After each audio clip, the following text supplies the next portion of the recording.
Bem-vindo a mais um episódio do podcast Secops Summit. No nosso podcast, nós abordamos assuntos como segurança digital, inteligência artificial, LGPD e todo o mercado de TIC e de segurança digital. Convido você a participar do Secops Summit 2026, que vai acontecer no Centro de Eventos da PUC de 18 a 20 de março. Um evento de grande porte, com mais de 8.000 participantes, 180 palestrantes nas áreas de cibersegurança e há também LGPD e carreira no mercado de tecnologia. Outras ativações também, como arremesso de estação, também campeonato hacker e rodada de negócios vão acontecer nesse evento. Saiba mais no nosso site. Quero aproveitar também e convidar você a participar do nosso próximo evento junto com a CESPRO RS, que é o CESPRO Review 2025, junto com a nossa Meetup Secops, que vai acontecer aqui no Tecnopuc no dia 4 de dezembro de 2025, começando de manhã, né, com programação completa também sobre diversos assuntos sobre o mercado de tecnologia, né, juntamente com a CESPRO, que logo mais nós vamos conversar aqui. Meu nome é Arthur Reis, sou presidente do Secops Summit e convido você a se inscrever e a seguir as nossas redes sociais do Secops Summit e também as redes da CESPRO, RS e também dos nossos patrocinadores dos eventos. Estou aqui com a nossa incrível colega, doutora Graziela Greco, que vai me ajudar na condução desse podcast. Olá. Olá, tudo bom, Arthur? Obrigada. Obrigada pela presença. Tudo bom, pessoal? Eu faço parte aqui da equipe do Secops Summit e hoje, né, a gente estamos aqui com convidados muito especiais. Eu estou aqui com o Alexandre Mello, presidente da Venture Aceleradora de Startup, advogado na área de tecnologia por mais de 10 anos e também presidente da CESPRO. E também estamos aqui com o André Mazeron, que é CEO da Leverage. Ele é diretor de segurança da informação e operações de TI da CESPRO RS e também empresário no setor de cibersegurança. Então é muito comum, né, no mundo da tecnologia, a aquisição de empresas através do M&A, fusões e aquisições de empresas. Então eu passo a palavra agora para o Alexandre Mello, questionando, né, o que torna o mercado de tecnologia particularmente atrativo para operações de M&A em comparação a outros setores. Obrigado, Grazi. Obrigado, Arthur, pelo convite. Para nós é um prazer e uma honra estar aqui. O tema de fusões e aquisições no setor de tecnologia é um tema bastante recorrente, porque o setor de tecnologia ele cresce por aquisição. Então é normal, natural que determinadas empresas se interessem por soluções de outras empresas e que ao invés de realizar esse desenvolvimento internamente, busquem através da aquisição dessa empresa a incorporação dessa solução ou tecnologia. Então, ao contrário de outros setores em que o crescimento se dá de diversas formas, por expansão de mercado, aqui também ocorre isso, mas de outra maneira, por meio da aquisição de empresas de tecnologia. Então, se diz que é um mercado que cresce muito por aquisição. A partir disso, quando tu envolve a aquisição de uma empresa, naturalmente, tu trata da aquisição de diversos ativos que compõem aquela empresa, que estão ali encerrados, né, dentro de um CNPJ. Mas, obviamente, esse CNPJ ele contém ali um feixe de relações, sob o ponto de vista contratual, sob o ponto de vista negocial, que fica materializado na menor parte, que é uma cota ou ação. Então, através disso, se adquire essas cotas e ações de uma empresa e levando consigo esse feixe de relações. A partir disso, portanto, é importante se entender exatamente o que se está adquirindo. E aí a importância de uma auditoria ou de uma due diligence para identificar exatamente qual é o feixe de relações que se está adquirindo quando se adquire uma empresa. Essas relações podem se dar de maneira contratual, como, por exemplo, os contratos de prestação de serviço, onde eu adquiro, né, essa relação contratual e, por conseguinte, o faturamento que ele está envolvido. Eu adquiro também as relações trabalhistas, as relações com as pessoas jurídicas que fazem parte dessa empresa e, eventualmente, também os passivos daí decorrentes, como, em especial aqui para o nosso evento, os passivos na ordem de cibersegurança. Então, é importante aqui, quando a gente trata de fusões e aquisições nessa área, ter a compreensão de que a aquisição de um CNPJ traz consigo também os ativos e os passivos. Sejam esses passivos materializados, na medida em que eu já tenho como tangibilizar, né? Afinal de contas, eu tenho ali com um valor ou uma decorrência, né? Ou, por outro lado, eu posso ter um passivo reputacional. Eu posso ter tido, eventualmente, um vazamento, né, no que diz respeito à segurança dos dados, e, a partir disso, eu ter a imagem ou a reputação dessa empresa abalada por não cuidar bem dos seus ativos reputacionais, né? Então, esse é um setor que movimenta muito a economia e o mercado de tecnologia, que é a informação a todo momento de uma empresa sendo adquirida por outra e, eventualmente, também movimentos de não só de aquisição, mas também de fusão, como joint ventures e atividades de cooperação. Perfeita colocação. Agora eu passo a palavra aqui para o Arthur Reis. Doutor, aproveitando, né, essa entrada no M&A, né, como, né, hoje fazendo parte, né, da Venture Capitals, né, que faz aquisições também, né, como vocês encontram e como se dá esse match entre as empresas compradoras e empresas vendedoras? Sim. Bom, a gente na Venture, que é uma aceleradora de startups, é muito comum tu identificar sinergias ou complementariedades entre as empresas, de modo que seja mais interessante uma empresa já consolidada no mercado eventualmente adquirir uma startup que já conseguiu se desenvolver de uma forma mais leve, mais eficaz e mais rápida para atendimento de uma determinada área de interesse. Então, a partir disso, existe essa sinergia e a possibilidade de vendas cruzadas ou de atividades compartilhadas, de modo a ganhar com a sinergia melhor capacidade de atuação ou na redução de eventuais custos de operação. Então, essas são situações que tem que se avaliar, porque cada uma dessas operações tem as suas peculiaridades e particularidades. Para aquela empresa, a aquisição de outra pode corresponder eventualmente a um ganho no que diz respeito a uma parte do mercado, um share de mercado que ela esteja interessada, pode corresponder eventualmente a um ganho de sinergia operacional, né, e com isso reduzir custos e ter aí uma maior margem de rentabilidade. Pode se corresponder eventualmente também a um bloqueio em uma área em que ela não é tão eficaz, de maneira que aquela aquisição faz com que ela eventualmente já traga para dentro do seu portfólio uma futura concorrente, se assim não for bem conduzido o negócio. Então, as matizes de negócio são múltiplas, dependendo do tipo de interesse empresarial por detrás dessa operação. Fantástico, muito bem colocado, doutor. Agora uma pergunta, né, entrando um pouco mais na seara de segurança digital e de cibersegurança.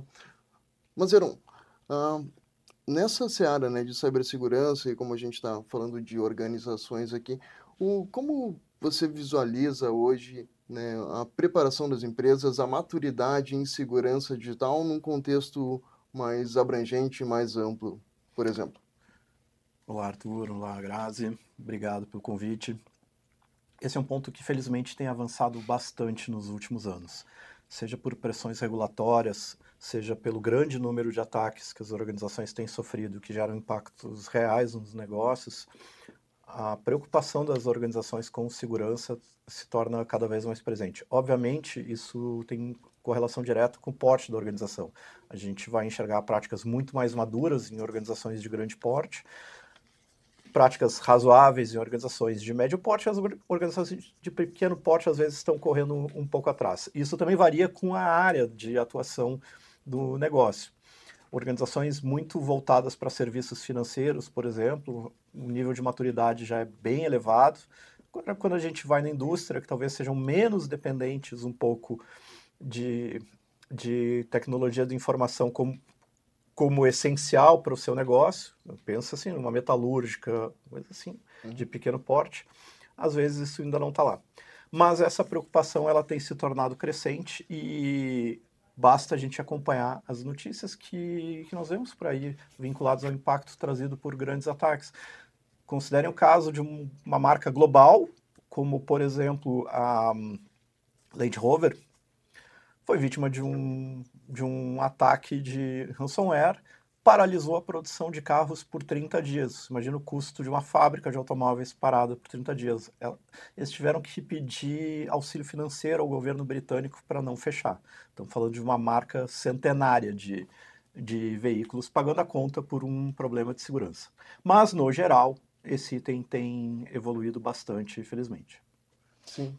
Nossa, né, um mês parado, isso corresponde a 8%, né, no período de um ano parado, né, se a gente considerar 100% como um ano. E aproveitando, né, esse gancho, né, tanto no evento, no Acesso para o Review, que você já está convidado, acesse o nosso site secopsummit.com.br para se inscrever e saber mais também. A gente tem painéis específicos de cada uma desses segmentos de mercado, como, por exemplo, da indústria, do mercado financeiro, da saúde, do varejo, e falamos muito sobre IA também. Então, não perca esse grande evento. Voltando aqui, né, hoje, inclusive, nós tivemos um grande incidente de cibersegurança, né, e paralisou aí diversos serviços pelo mundo, né. Tivemos um caso assim também logo no começo do ano, né, que foi similar, né, foi também ali com relação a uma atualização num grande sistema, paralisou aeroportos e outras coisas. E gostaria, Mazeron, que tu, por gentileza, comentasse, né, desses ataques e dessa esfera de empresas, né, globais que acabam movimentando e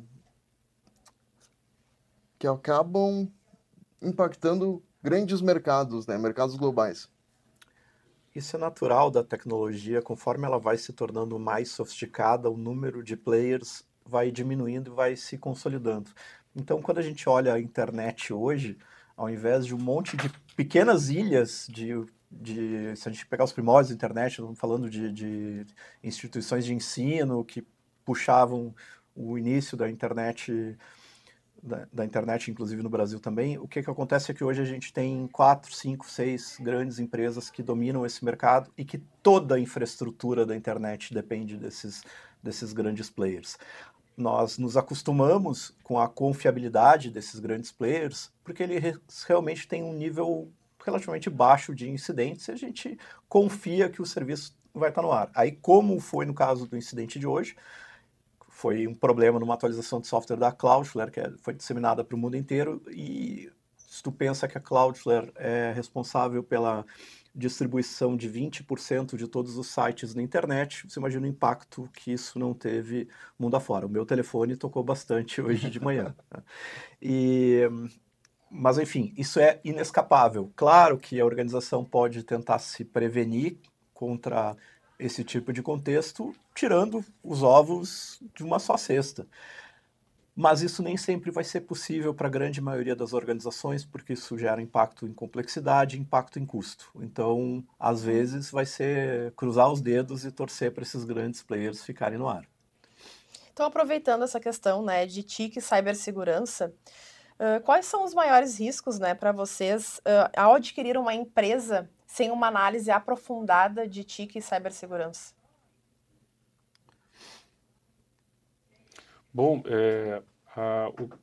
o processo de aquisição de uma empresa, via de regra, passa por um momento prévio que é o da auditoria ou due diligence a respeito desses temas, exatamente para se mapear e identificar eventuais fragilidades, né, no que diz respeito aí à parte de cibersegurança, bem como também na estrutura toda de tecnologia de informação e comunicação que a empresa dispõe. A partir disso, tu vai ter uma identificação, então, de um risco ou, eventualmente, de um passivo já identificado e que vai impactar no preço ou o valuation é quanto que a empresa vale, né? Sob o ponto de vista de mercado. Agora, o preço é quanto que se negocia aquele negócio. Então, se eu tenho, a partir disso, um valuation, uma avaliação de quanto que a empresa vale, menos passivo, materializado, identificado, eu começo a trabalhar com um preço menor. Então, o primeiro impacto que a gente tem, no seu ponto de vista de quem está adquirindo, é a identificação clara do tamanho do problema que ele está adquirindo junto com a empresa. E, a partir disso, uma identificação disso no preço que ele está pagando. Então, se ele não identificar de forma adequada, ele vai pagar um preço maior sobre algo que está ali oculto e que corresponde a uma desvalorização do que ele está adquirindo. Sob o ponto de vista de quem está vendendo, também se perde uma oportunidade de se reconhecer maior valor em todo aquele trabalho que o fundador ou que o empresário, o empreendedor está trabalhando e deixa dinheiro em cima da mesa, né, na medida em que poderia negociar de melhor forma a venda da sua empresa se tomasse esses cuidados.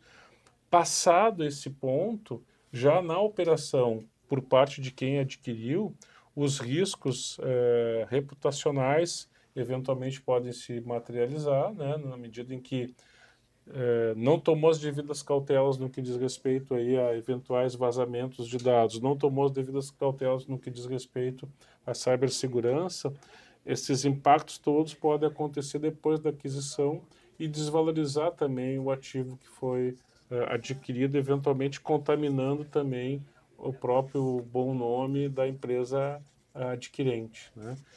Acho que, sob o ponto de vista assim, negocial, estrutural, esses são os maiores riscos, Graça. Mas, claro que, sob o ponto de vista da operação em si, a gente pode expandir essas questões para outros riscos. E aí deixo o Mazeron aqui completar o tema também. Exato. Eu diria que um ponto fundamental é, quando você vai fazer essa análise da empresa que está sendo adquirida, usar o mesmo framework que você usa para garantir a sua própria segurança, porque você gera resultados comparáveis, que vão permitir entender o nível de maturidade da empresa que está sendo adquirida versus o nível da compradora e entender se tem match. O Mel tocou num ponto importante, que é o passivo tecnológico que pode existir nessa organização. Daqui a pouco você descobre que, por exemplo, a aplicação da startup que você está comprando é linda, maravilhosa, mas o código em si é tão ruim que o tempo de correção, esforço, dinheiro para correção das vulnerabilidades que estão presentes lá pode ser significativo. Um outro ponto a ser considerado, que sai um pouquinho do contexto de segurança, é o aspecto cultural, o match cultural dessas organizações. Fazendo um gancho para segurança, que é a minha área, às vezes você vai achar organizações que são muito laissez-faire, assim, qualquer um pode fazer qualquer coisa dentro da organização. Aí essa organização é adquirida por uma outra empresa que tem regras bem rígidas, isso pode acabar levando à saída de profissionais que não se adaptam muito bem ao novo ambiente de trabalho. Isso é bastante comum quando a gente tem cenários de grandes empresas que são mais maduras, mais engessadas, né, adquirindo pequenas empresas. O outro ponto que precisa ser considerado também é a parte de licenciamento. Corre-se o risco de, nesse processo, de daqui a pouco você está adquirindo uma empresa que já vi situações assim, onde software que é utilizado é basicamente tapa-olho. E o custo para legalizar isso, para evitar um impacto maior lá na frente de ser auditado, pagar multa em cima do software não licenciado, pode ser significativo. Sim, a multa, pelo que eu vi, pode chegar a 2.000 vezes o valor do software, né? Uhum. Então, uma multa milionária ou bilionária, dependendo do tamanho da instituição. Às Agora, vezes, Arthur, só para me permite só complementar, às vezes, por exemplo, o computador que o colaborador usa, é um computador pessoal dele, não da empresa. Ali dentro tem outras coisas acontecendo que não só os softwares licenciados. Além disso, a gente já viu acontecer, o software é licenciado para uma atividade doméstica, por exemplo, a versão home do Windows, Uhum. e não uma versão profissional. Então, esse é um custo que não é tão relevante como uma multa, mas ao mesmo tempo ele é importante de modo a ter aquela estrutura toda de TIC adequada ao framework da empresa que está adquirindo, e não ao framework da atividade da empresa adquirida. Sim, sim. Não, então, além de todos os outros riscos ambientais, né? Só essa parte de segurança digital, olhando para dentro de uma operação de M&A já é gigantesco, né? Um grande trabalho e tem que ter um olhar muito cuidadoso, Sim. né? Para aquisição ou fusão de organizações.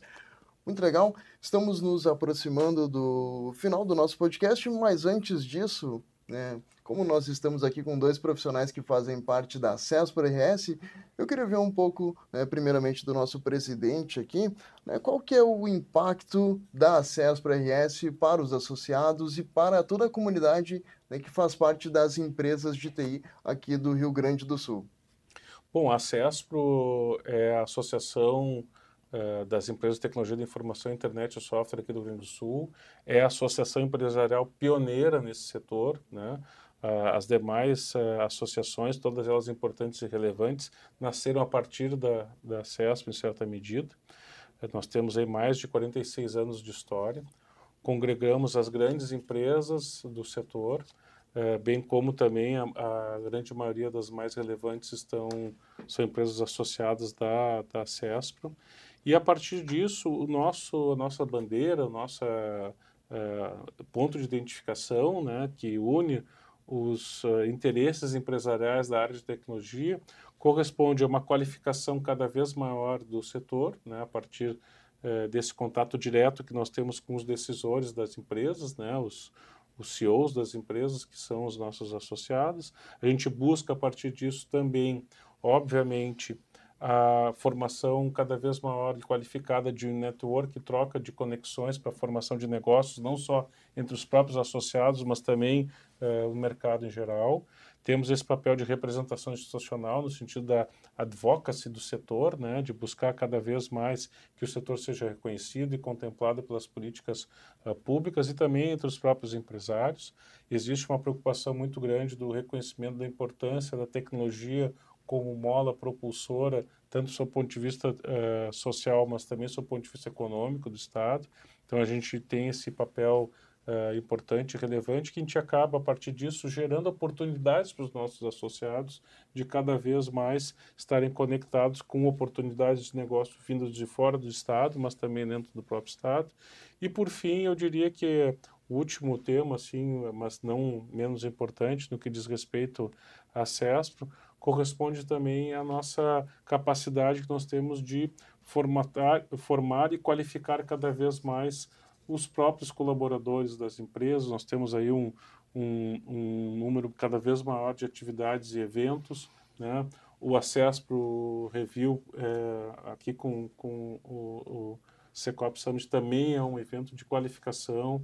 Nós vamos ter aqui a oportunidade de ter contato com grandes profissionais que fazem a diferença no dia a dia do mercado e que, a partir dessa parceria, obviamente, estão à disposição, né, para que a gente possa ainda qualificar cada vez mais os associados e buscando com isso também qualificar o setor de uma forma geral. Fantástico. Muito obrigado pelas palavras, presidente. E também, Mazeron, né, que é o CEO da Leverage, é um dos patrocinadores do evento, está aqui conosco, também faz parte da diretoria na parte de tecnologia da CESPRO. E, Mazeron, né, qual a importância hoje, né, e como você visualiza a participação, né, das empresas de tecnologia, principalmente como é o nosso core hoje, né, na participação de eventos, principalmente presenciais, né, onde a gente consegue ter um networking maior, né, e trazer também conteúdos de bastante relevância? Eu diria, Arthur, que o principal ganho é visibilidade que isso gera para a organização. É a oportunidade de você estar lá ombro a ombro com, às vezes, players que são muito maiores que você, mas você vai estar lá disputando o mesmo espaço que eles, tendo contato com clientes em potencial, que talvez você não conseguiria ter esse mesmo approach no dia a dia. Nós Nós vamos para a nossa terceira edição, terceira participação no Secops. Estivemos presentes desde a primeira e os resultados foram excelentes em todas as participações. Nós estamos muito ansiosos pelo Secops 2026. Ah, nós também. Fantástico. Participe, então, conheça mais sobre as nossas ações, tanto do Secops Summit, quanto da Cespro, quanto da Leverage, que está aqui presente conosco. Próximo evento no dia 4 de dezembro de 2025, a Cespro Review 2025, junto com a Meetup Secops, e em março de 2026, o Secops Summit, que é o maior evento de cibersegurança do sul do Brasil. Conversamos com o presidente aqui, Alexandre Mello, André Mazeron, a gente gostaria de agradecer aqui a presença de vocês. Obrigado. Obrigado. Obrigado, até o próximo vídeo.